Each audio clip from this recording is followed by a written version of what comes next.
Hello বন্ধুরা, আমি এখন বানাবো নিরামিষ আলু পোস্ত। তার জন্য আমি 4টে আলু নিয়ে নিয়েছি। তো আলুগুলো আমি এখন কেটে নেব। আলুগুলো এখন আমার কাটা হয়ে গেছে, কেটে ধুয়ে নেওয়া হয়ে গেছে। এরপর 2 টেবিল পোস্ত নিয়ে নেব।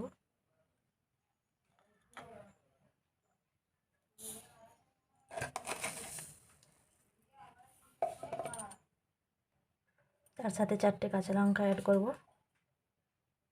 তো এটাকে আমি এখন বেটে নেব। পোস্তটা বেটে নেওয়ার আগে কড়াইয়ে তেল দিয়ে দেবো। এদিকে আমি পোস্তর আলুগুলো লাল লাল করে ভেজে নেব।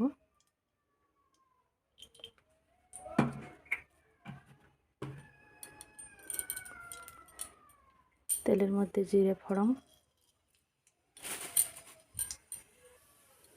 শুকনো লঙ্কা ফোড়ন দিয়ে দিলাম। এরপর আমি কেটে রাখা আলুগুলো কড়াইতে দিয়ে দেবো।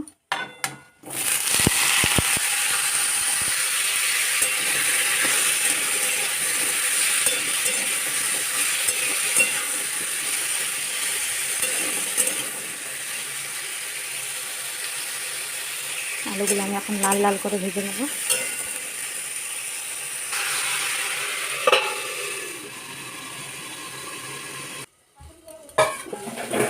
ভাজাটা এখন লাল লাল হয়ে গেছে, দেখো তো অনেকটা লাল লাল হয়ে গেছে। এরপর আমি এটাকে নুন দিয়ে জল ঢেলে দেবো।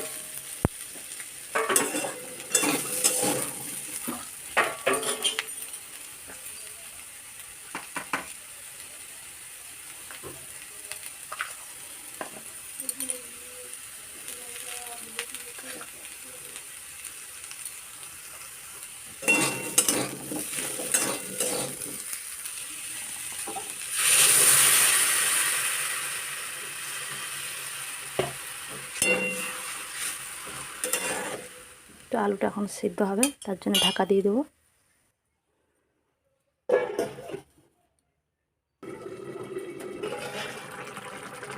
আলুগুলো সিদ্ধ হয়ে গেছে, দেখো। আমি এখন বেটে নেওয়া পোস্তটা এর মধ্যে ঢেলে দেবো।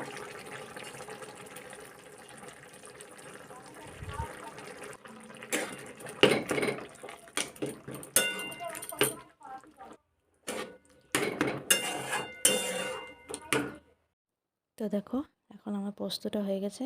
কেমন লাগলো ভিডিওটা কমেন্টে জানাবে।